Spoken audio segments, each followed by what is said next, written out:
Dans cette vidéo, je vais te présenter 5 conseils pour réussir ton intégration au Canada.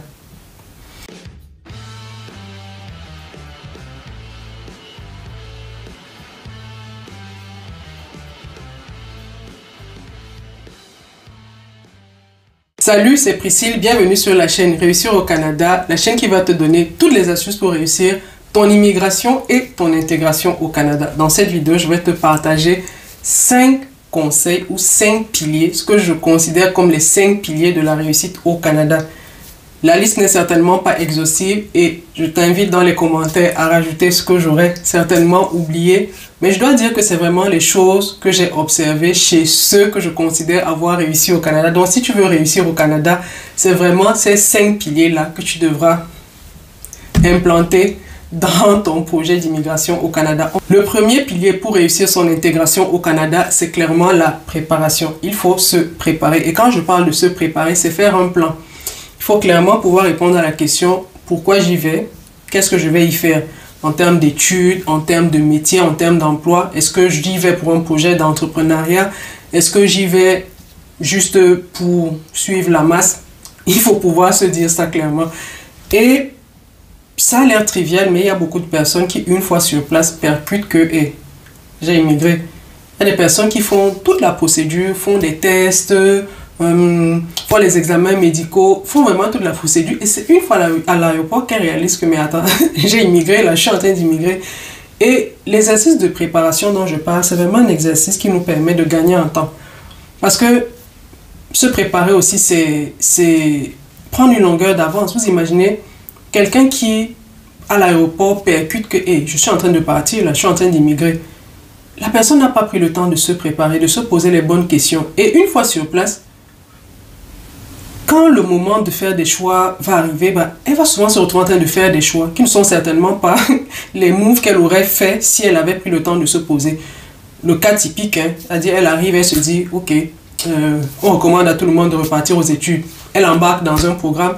C'est une fois dans le programme qu'elle réalise que les neurones ne sont plus alertes pour aller faire des études de 3-4 ans ou encore c'est pas le programme idéal pour elle parce qu'à la sortie, il n'y aura pas tant de débouchés que ça.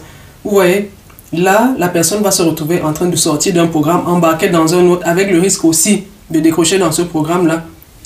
Et dans une spirale comme ça, tourner pour se retrouver à la fin en train de se rendre compte qu'elle a certainement perdu 2 ans. Et pourtant, de se poser au début et de planifier lui aurait évité ce genre de situation. Donc, prenez le temps de planifier, de vous poser la question pourquoi vous y allez, c'est quoi le projet derrière, comment vous comptez vous insérer. C'est très important. Et je le dis toujours, quelqu'un qui a pris le temps de se préparer pose des questions vraiment ciblées. C'est-à-dire, ces discussions ne sont pas vaseuses. C'est-à-dire, quand il discute avec quelqu'un, ces questions sont orientées parce que elle a un projet en tête et elle veut clarifier des points. Or, quelqu'un qui n'a pas d'objectif, comme le dit si bien la citation, peut se retrouver à prendre n'importe quel chemin. Et puisqu'elle n'a pas d'objectif, de se retrouver n'importe où n'aura pas d'incidence. Donc, prenez vraiment le temps de vous préparer. Prenez le temps de faire cet exercice de préparation, de planification. Le plan n'est pas parfait. Vous allez l'ajuster. Vous allez devoir aviser suivant ce que vous allez trouver sur le terrain, mais d'avoir déjà fait cet exercice de préparation, cet exercice de planification, vous permet de prendre une longueur d'avance et d'être vraiment, c'est-à-dire dans le système, de savoir comment vous bougez, de pouvoir poser des questions toujours en lien avec votre projet et de pouvoir l'ajuster à chaque fois. Donc, prenez le temps de planifier, prenez le temps de vous poser et de faire un plan. Le plan ne sera pas parfait, comme je vous le dis. Vous allez ajuster une fois sur place, mais d'avoir déjà fait cet exercice-là vous permet de gagner en temps une fois sur place et également de savoir comment vous allez vous ajuster. Le deuxième élément que je recommande, qui est pour moi la réussite, l'élément clé pour réussir au Canada, c'est ses finances.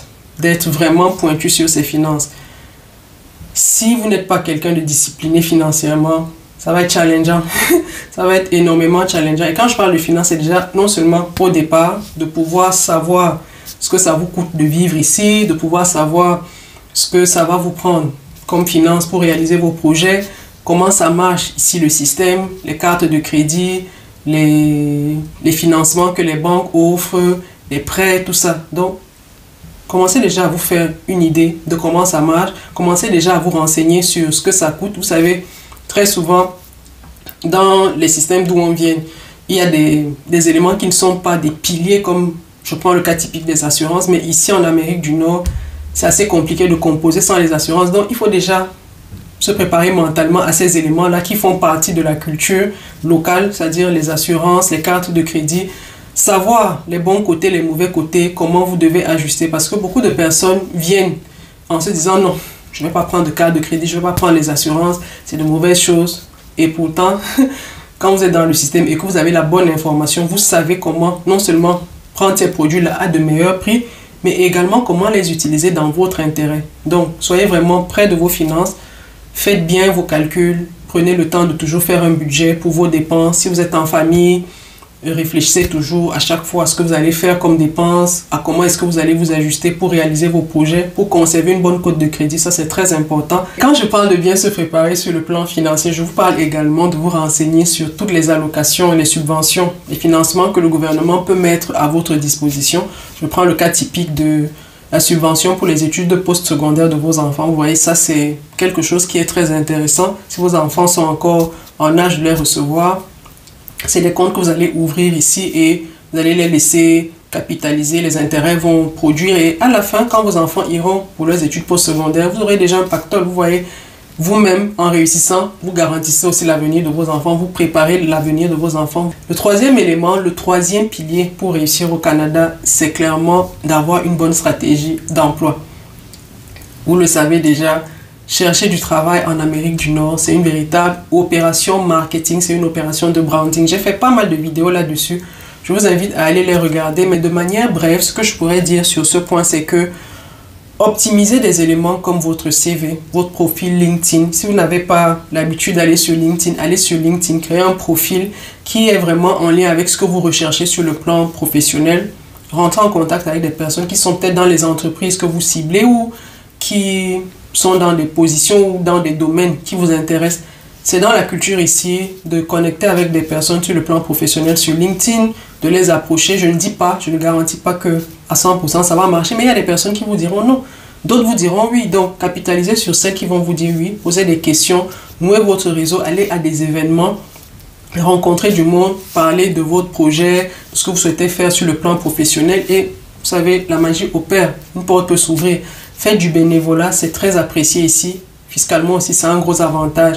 Donc, connectez avec les personnes, mais clarifiez aussi ce que vous recherchez sur le plan professionnel. Soyez clair là-dessus.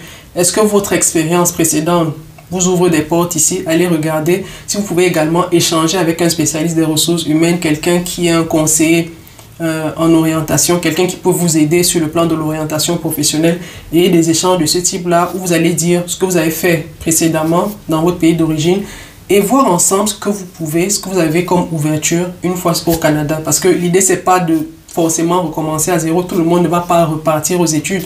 Beaucoup de personnes peuvent capitaliser, s'appuyer sur leurs expériences précédentes pour trouver un premier emploi ici, même si plus tard elles repartiront aux études, mais ne jetez pas systématiquement vos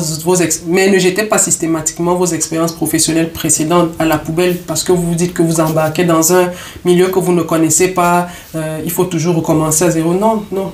Pourquoi? Donc, allez déjà valider avec un conseiller, quelqu'un qui est spécialiste de l'orientation professionnelle pour voir est-ce que vous avez des possibilités, est-ce que vous avez des perspectives qui s'offrent à vous, qui s'ouvrent à vous ici. Le quatrième pilier pour réussir au Canada, pour moi, c'est la santé. J'aurais même dû le mettre en premier, mais bon, peu importe l'ordre, c'est un élément important. Il faut vraiment préserver votre santé. Je prends le cas typique de l'hiver. Pour beaucoup de personnes, l'hiver, c'est juste un changement de température, c'est-à-dire c'est juste un basculement des températures élevées vers des températures très basses.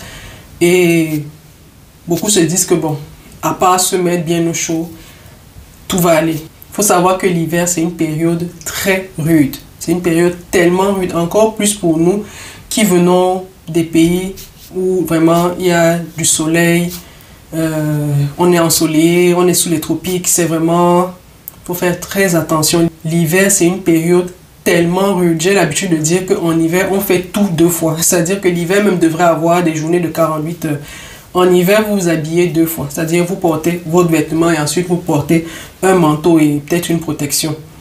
En hiver, vous faites tout en double. Les enfants, c'est-à-dire que les enfants, eux alors, Dernièrement, j'ai discuté avec une enseignante de ma fille et elle me disait en hiver, c'est dur pour les enfants. L'hiver est dur pour les enfants parce que elle a totalisé. Elle m'a dit en hiver, un enfant se change en moyenne 10 fois. Et elle me faisait comprendre que c'est des gestes dont on a l'habitude, mais qui ont une grosse incidence sur le moral même des enfants. Ça veut dire que l'enfant, psychologiquement, ça l'épuise. Et vous allez remarquer que pendant la période hivernale, le focus même des enfants est un peu... n'est plus très pointu. Donc ça, c'est pour les enfants. Pour nous, les adultes, c'est encore plus fort. L'hiver, c'est pas juste une variation de température, c'est pas juste le fait de passer dans des températures beaucoup plus basses. Ça a un énorme incident sur notre humeur de manière générale. Et d'ailleurs, vous allez voir, moi dans mon cas, mon médecin m'a prescrit de la vitamine D. C'est-à-dire qu'à un moment, les hivers étaient tellement difficiles que je ne comprenais pas ce qui se passait. Quand je suis allé voir mon médecin m'a demandé, est-ce que vous prenez de la vitamine D et tout? Et c'est là où j'ai compris l'intérêt du soleil. Vous voyez, le soleil, là, ça change tout. C'est un game changer. Donc, la saison hivernale, ne vous dites pas que c'est juste une variation de température. C'est quelque chose de très dur psychologiquement. Et n'hésitez pas aussi à voir un médecin si vous sentez que votre humeur est changeante, si vous sentez que vous êtes vraiment en proie à de l'anxiété. C'est l'hiver qui fait ça, c'est certainement la saison qui fait ça, mais allez consulter. Dans mon cas, on m'a recommandé de prendre la vitamine D, je l'ai pris et j'ai vraiment senti qu'il y avait un gros changement dans mon humeur. Donc, n'hésitez pas à consulter un médecin. Vous allez vous dire que oh, mais c'est quelque chose de banal, ça va passer. Non. Parfois, il y a de l'aide qui peut vous être apportée. N'hésitez pas à consulter, à en parler, à dire à quelqu'un, mais je me sens bizarre, je me sens pas comme d'habitude, il y a quelque chose d'inhabituel en moi. Donc, essayez d'extérioriser ça. Parce que parfois, vous pouvez avoir des douleurs, vous pensez que, ah, mais peut-être c'est juste passager. Et pourtant, il y a un gros souci qui se pose. Donc, la santé, c'est quelque chose de très important. Et la santé mentale l'est encore plus. Donc, préservez-vous énormément sur toutes les questions qui touchent à votre psychologie. Que ce soit des sollicitations financières qu'on vous fait, la famille qui vous sollicite financièrement. Si vous sentez que c'est dur pour vous, trouvez le moyen de préserver votre santé parce que ça n'a pas de prix. Vraiment, écoutez, on est dans un système où si vous ne travaillez pas, il n'y a pas de rentrée de fonds. Et s'il n'y a pas de rentrée de fonds, vos factures vous regardent, vos charges vous regardent. Donc, votre santé, il faut la préserver, il faut la chérir dans cet environnement-ci. Ce n'est pas un élément avec lequel vous allez blaguer, ce n'est pas un élément avec lequel moi je vais vous dire de vous amuser. Donc, préservez-vous énormément, faites de l'exercice, alimentez-vous bien, préservez-vous mentalement surtout parce que les enjeux de santé mentale ici sont vraiment, vraiment prégnants dans cet environnement-ci. Je suis Priscille Atanganambida, votre conseiller en sécurité financière stagiaire spécialisé dans l'accompagnement des nouveaux arrivants. Mon objectif, vous aider à prendre des décisions éclairées pour bâtir un avenir solide pour vous et votre famille au Canada. Parlez de vos finances en toute confiance avec une professionnelle. Et le cinquième pilier de la réussite au Canada, le cinquième pilier pour réussir au Canada, pour moi, c'est clairement d'être agile. C'est l'agilité, c'est la flexibilité. C'est-à-dire une personne qui a réussi au Canada, c'est une personne qui sait être agile, c'est une personne qui sait être flexible. Qu'est-ce que j'entends par là? Quand vous êtes arrivé, je vous l'ai dit dans le point 1, il faut vous préparer, il faut planifier. Mais votre plan, ce n'est pas un plan parfait. C'est-à-dire que sur place, vous allez devoir rencontrer des situations qui vont vous obliger à vous ajuster. Je prends un cas typique.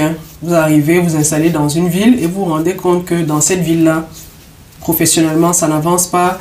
Les études pour embarquer, il faut attendre 9 mois, 6 mois. Et vous vous rendez compte que peut-être en allant dans une autre ville ou dans une autre province, vous avez de meilleures perspectives. Quelle serait l'idée de rester attaché à cette ville-là, sachant tout cela? Donc, soyez agile, soyez flexible. Si votre statut vous ouvre vraiment pas mal de possibilités, capitalisez sur ces possibilités-là. Ne restez pas, ne vous entêtez pas à rester à un endroit en vous disant que bon, c'est où je suis arrivé, la paresse encore de déménager, la paresse de partir de là. Écoutez, sachez faire les bons choix. Et je dis toujours, sachez choisir votre douleur. Choose your heart. Choisissez intelligemment vos douleurs. Ne restez pas à des endroits parce que de déménager pour vous c'est pénible. Ne restez pas à des endroits parce que qu'est-ce qu'on va dire, le regard des gens. Non, vraiment, soyez agile, soyez flexible. C'est une grosse qualité. Pas seulement au Canada, même dans la vie en général. Dans la vie en général, l'agilité c'est une grosse qualité de pouvoir s'ajuster aux situations, de pouvoir compte tenu des situations, savoir les moves à prendre, les corrections à prendre, c'est-à-dire ne pas être figé, ne pas s'entêter, ne pas foncer tête baissée. À côté de l'agilité, j'aimerais aussi dire il faut savoir payer le prix pour certaines choses. C'est vrai que c'est un système qui a beaucoup d'avantages, on va se le dire, qui sont gratuits, mais il y a aussi des choses qui vont vous coûter un prix. S'il vous plaît, apprenez à payer le prix pour ces choses-là. Si vous sentez que derrière, il y a une réelle valeur ajoutée qui vous sera apportée. Il y a des personnes qui vont faire face à des situations et de rencontrer peut-être un professionnel dans le domaine qui demande $100, $150. Pour eux, ce sera trop cher. C'est-à-dire que vous avez une douleur, il y a un professionnel qui vous dit « Je suis capable de régler cette douleur-là ». Les personnes vont regarder $100, $150, ils vont se dire « Non, vraiment, des choses qu'on fait gratuitement partout, pourquoi je dois payer ?» Et pourtant, vous allez apprendre, c'est sûr, vous allez comprendre comment ça marche à un moment donné. Mais le temps que cette personne vous aura permis de gagner, c'est clair que vous allez apprendre. Avec le temps, vous allez apprendre. On finit toujours par apprendre. Vous savez, à force de faire quelque chose, vous allez comprendre. Mais est-ce que le temps que vous aurez perdu pour apprendre, ça vaut les $100 que vous avez économisés? Parce qu'à la fin de la journée, il faut pouvoir mettre tous ces éléments-là sur la balance et voir qu'est-ce que vous gagnez. C'est-à-dire, imaginez que c'est au bout d'un an que vous comprenez quelque chose que vous essayez de comprendre depuis. C'est-à-dire, c'est au bout d'un an que vous comprenez comment ça marche. Mais est-ce que $100, $150 à côté d'un an, est-ce que vous voyez souvent, bref, quelle est la pertinence? C'est pour ça que je dis, faites vraiment attention. C'est-à-dire, il y a des situations où, s'il vous est demandé de payer le prix et avancer. Capitaliser, c'est-à-dire que payer le prix, avancer, au moins vous êtes informé, au moins vous gagnez en temps. Parce que le temps est précieux. Faites un an là à comprendre un élément et quelqu'un vous dit, moi j'avais fait la même erreur, donnez-moi temps, je vous permets de comprendre. Et vous insistez à dire, non, je vais comprendre. Bon, écoutez, chacun a ses choix, mais je vous disais, si vous pouvez payer parfois pour certaines choses dont vous avez besoin, pour certaines prestations, pour certains services, pour certains raccourcis que les autres pourront vous donner dans la vie au Canada, payez pour ça. Voilà donc les 5 piliers pour réussir au Canada. J'espère que la liste va vous aider. J'espère que ce sont des éléments qui vont vous aider à réussir votre intégration, votre migration au Canada. Laissez-moi dans les commentaires ce que j'ai oublié. Dites-moi ce que vous en pensez dans les commentaires. Est-ce que vous avez des témoignages en lien avec ça? Moi, je vous dis à très bientôt pour une prochaine vidéo. Comme d'habitude, prenez soin de vous les amis. Bye bye.